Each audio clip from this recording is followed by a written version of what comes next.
오늘은 요한일서 5장 13절부터 보도록 하겠습니다. 우리 13절 말씀 함께 합독합니다. 나는 하나님의 아들을 믿는 여러분에게 이 편지를 씁니다. 내가 이렇게 편지를 쓰는 것은 이제 여러분에게 영원한 생명이 있음을 알리기 위해서입니다. 아멘. 영원한 생명, 영생이 있다는 것을 알리기 위하여 이 편지를 썼다 하는데, 이것을 우리 가운데 있다는 것을 알므로 우리가 그 영생을 누릴 수가 있게 됩니다. 하나님의 은혜가 크지만은 그것을 모른다면 누릴 수가 없는데, 그 하나님의 영생을 알므로 우리가 그 영생의 복을 누릴 수가 있게 됩니다. 그럼 어떤 은혜들을 누릴 수가 있느냐? 14절 함께 읽겠습니다. 시작. 우리는 아무런 의심 없이 하나님께 나올 수 있습니다. 이것은 우리가 하나님께 무엇인가를 구할 때, 그리고 이것이 우리를 향한 하나님의 뜻에 맞을 때 하나님께서 우리가 구하는 것에 깊은 관심을 가져주신다는 것을 뜻합니다. 아멘. 이 영생이라고 하는 것은 하나님의 생명입니다. 예수를 믿으면 하나님의 생명이 우리 가운데로 들어오게 됩니다. 그래서 우리가 하나님의 자녀, 하나님의 아들들이 됩니다. 여러분, 짐승도 얼마나 자녀를, 그 새끼를 사랑하는지 우리가 볼 수가 있죠. 곰이 얼마나 자기 새끼를 정말 유하는지. 그 새끼를 가진 곰은 정말 무섭다고 그러잖아요. 개들도 보면은 새끼를 낳을 때 보면은 정말 무섭죠. 짐승도 그렇게 자기 새끼를 보호하고 기르거늘 하물며 하나님은 어떻겠습니까? 우리가 영생, 예수님을 통하여 하나님의 생명을 받을 때 그때부터 하나님의 사랑이 우리 가운데 부어지기 시작합니다. 하나님의 보호가 임하기 시작하고, 하나님의 돌보시고 이끌어주심이 임하기 시작하고, 하나님의 공급하심이 임하기 시작하는 겁니다. 그 중에 하나가 기도응답입니다. 사랑하는 자녀가 달라고 할 때 어찌 아니 줄 수가 있겠습니까? 자, 오늘 우리들에게 주신 말씀, 우리가 하나님의 자녀가 되었으니 이제부터는 하나님께 기도하여 구하는 것을 받는 하나님의 자녀들이 되어라, 이렇게 말씀하고 있습니다. 그래서 우리가 이 새벽에 나오지 않았겠습니까? 그것은 예배의 복이에요. 예배의 복. 그래서 4장 14절에 보니까 우리는 아무런 의심 없이 하나님께 나아올 수 있습니다. 하나님께 나갈 수 있다는 것은 자녀를 만나 주신다는 거죠. 예배의 복이 있습니다. 예배의 복을 통해서 우리는 수많은 것들을 받게 되죠. 보좌의 은혜, 성전의 은혜, 때를 따라 돕는 은혜, 보좌로부터 흐르는 생수의 은혜. 그 보좌는 우리 인생의 피난처입니다. 우리 인생이 괴로울 때 은혜의 보좌 앞으로 갔을 때 그분의 날개 아래는 우리들의 피난처죠. 그 보좌에 들어갔을 때 하나님의 은혜가 덮어주실 때 세상의 괴로움이 사라지게 되고, 그분의 사랑이 우리를 덮어버리면은 어떤 피조물로도 끊을 수 없는 그 사랑이 우리를 강권해 주시고, 고통이 아무렇지도 않게 변화될 수 있는 그 은혜가 있게 되고요. 이 보호자를 통해서 주시는 수많은 은혜 중에 이제 말씀의 은혜, 그분이 보호자를 통해서 주시는 말씀은 이루어지는 권능의 말씀들입니다. 우리 인생에 괴로움이 있을 때, 문제가 있을 때, 의문점이 있을 때 하나님 앞에 물어볼 수가 있는 거죠.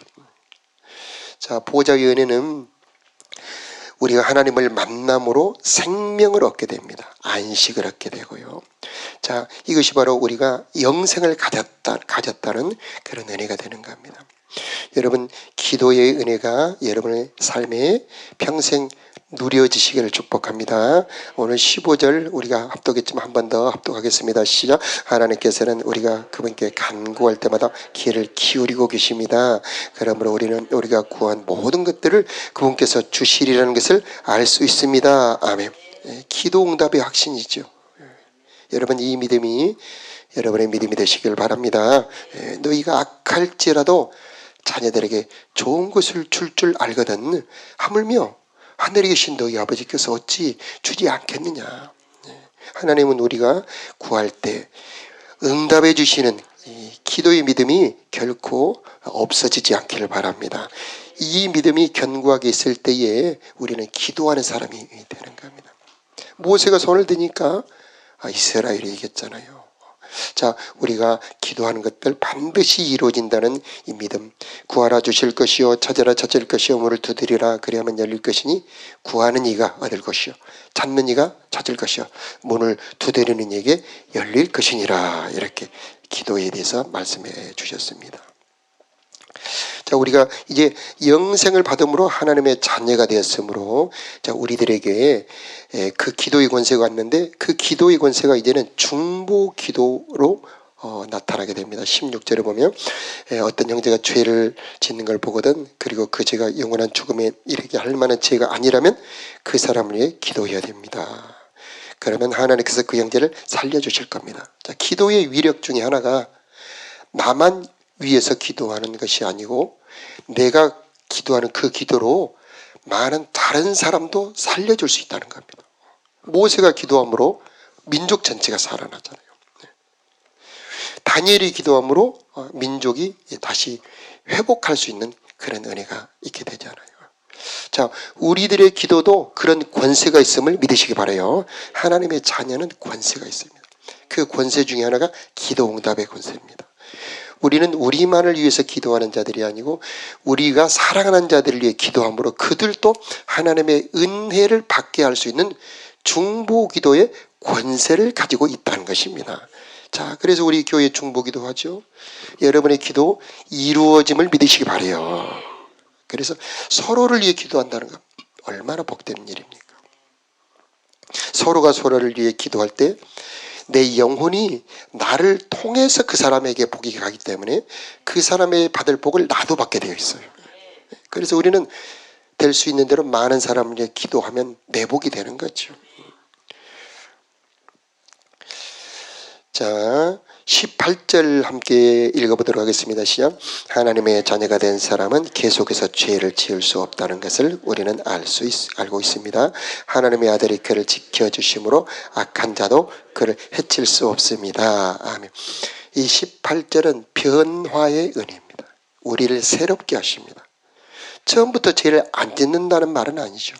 예수를 처음 믿을 때 죄를 짓던 죄인들이었죠. 그런데 예수를 믿음으로 우리는 점점 죄를 짓지 않는 경건한 사람으로 변화되게 됩니다. 그것이 바로 하나님께서 자녀들에게 베푸는 은총입니다. 새롭게 해주시는 은혜입니다. 하나님은 죄가 없는 분이고 그분에게는 결코 불의가 없습니다. 그런데 하나님의 자녀들에게 어떻게 죄가 있을 수 있겠습니까? 그래서 하나님은 이제 우리가 죄를 짓지 않을 수 있는 하나님의 뜻대로 살 수 있는 경건한 사람으로 변화시켜 주신다는 것입니다.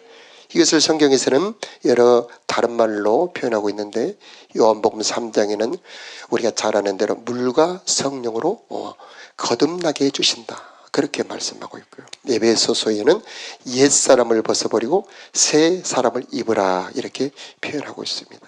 자, 우리가 아는 것처럼 요한일서 3장 9절에는 하나님의 씨가 우리 가운데 있으므로 우리가 결코 범죄할 수 없게 된다 이렇게 말씀하고 있어요. 로마서 8장에는 예수 그리스도 안에 있는 생명의 성령의 법이 죄와 사망의 법에서 너희를 해방하였습니다 이렇게 말씀하고 있습니다. 여러분 이 은혜를 알고 누리시길 바라요. 그래서 영생이 너희 안에 있다는 것을 알게 하려고 이 편지를 썼다. 이 말씀은 우리 안에 죄를 짓지 않고 하나님의 뜻대로 살 수 있는 하나님의 생명이 들어와 있다는 것을 알라. 그것이 너희의 믿음이 되어서 그 믿음 하나님의 선물을 누리며 살라라고 우리들에게 말씀하고 있다는 것입니다. 자, 우리가 누릴 중요한 선물이죠. 그래서 계속해서 죄를 지을 수 없고 회개할 수 있는 은혜입니다. 하나님을 닮아갈 수 있는 은혜입니다. 죄를 버리는 자들에게 더 이상 음부의 권세가 건드리지 못합니다. 자, 18절 후반절에 보면 하나님의 아들이 그를 지켜주심으로 악한 자도 그를 해칠 수 없습니다. 이게 안보의 은혜, 보호의 은혜입니다. 하나님이 여러분을 지켜주고 계십니다. 아멘이죠. 하나님은 권능의 주님이셔요. 능력의 주님이십니다. 우리 예수님은 마귀를 멸하셨습니다. 우리 예수님은 세상을 이기셨습니다. 우리 예수님은 세상보다 크신 분이십니다. 그분이 내 안에 돌아 계신다는 겁니다. 그러므로 우리는 세상을 이길 수 있다고 말씀하셨죠. 어제 말씀에도 세상을 이길 수 있는 것은 우리들의 믿음이니, 우리들의 믿음은 예수 그리스도의 믿음인데, 그분이 내 안에 오셨다. 어떻게? 물과 피와 성령으로. 물과 피와 성령은 바로 세상을 이길 수 있는 힘이고, 죄를 이길 수 있는 힘이고, 정욕을 이길 수 있는 힘이고, 세상을 정복할 수 있는 힘이 되는 겁니다. 다시 말하면 예수님의 안에 있는 모든 것이 내 안으로 들어있다는 얘기죠. 이것이 영생입니다. 이것을 알고 누리시기를 축복합니다. 그러므로 이제 세상을 이길 수가 있어요, 우리는. 자, 20절에 보면은요, 20절에 보면 오늘 봉독했습니다만은 우리 함께 한 번 더 봉독합니다. 하나님의 아들이 오셔서 우리에게 깨달을 수 있는 능력을 주셨기에 이제 우리는 진리이신 하나님을 알 수 있게 되었습니다. 우리의 생명은 참되신 하나님, 곧 그분의 아들 예수 그리스도 안에 있습니다. 그분은 참 하나님이시며 영원한 생명이십니다. 아멘. 우리 안에 들어오신 분은 어떤 분이십니까? 바로 예수님. 그분은 참 하나님이시지요, 영원한 생명이시죠. 그분에게는 능력이 있습니다. 그 중에 하나가 깨닫게 하는 능력이죠. 여러분에게 이 깨닫게 하는 진리의 영이 임하기를 축복합니다. 성령이 깨닫게 해준다는 겁니다. 하나님의 사랑하는 자들을 위해 준비한 선물, 이 하나님의 은혜는 세상 것으로 깨달을 수가 없습니다. 공부를 잘한다고? 아닙니다. 깨달을 수 없습니다. 높은 지위에 있다고? 깨달을 수 없습니다.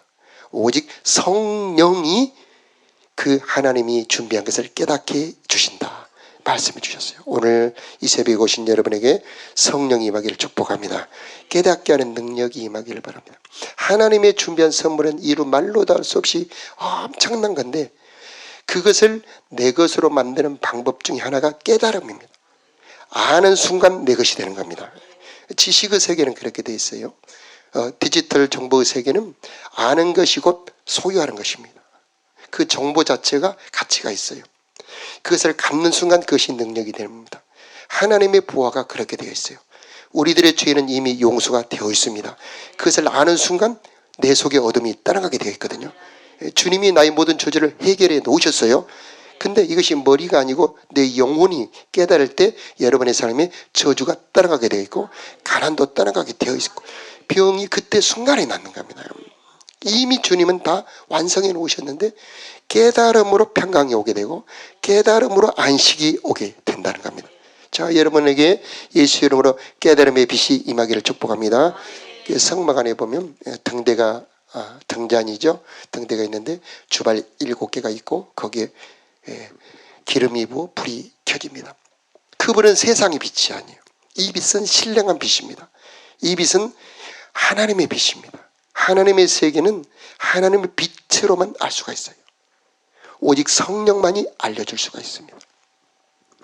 자, 깨달을 수 있는 능력, 성령의 능력이죠. 그러므로 무엇을 알게 되냐? 하나님을 알게 된다는 겁니다. 거기서 보면 진리이신 하나님 이렇게 나오죠.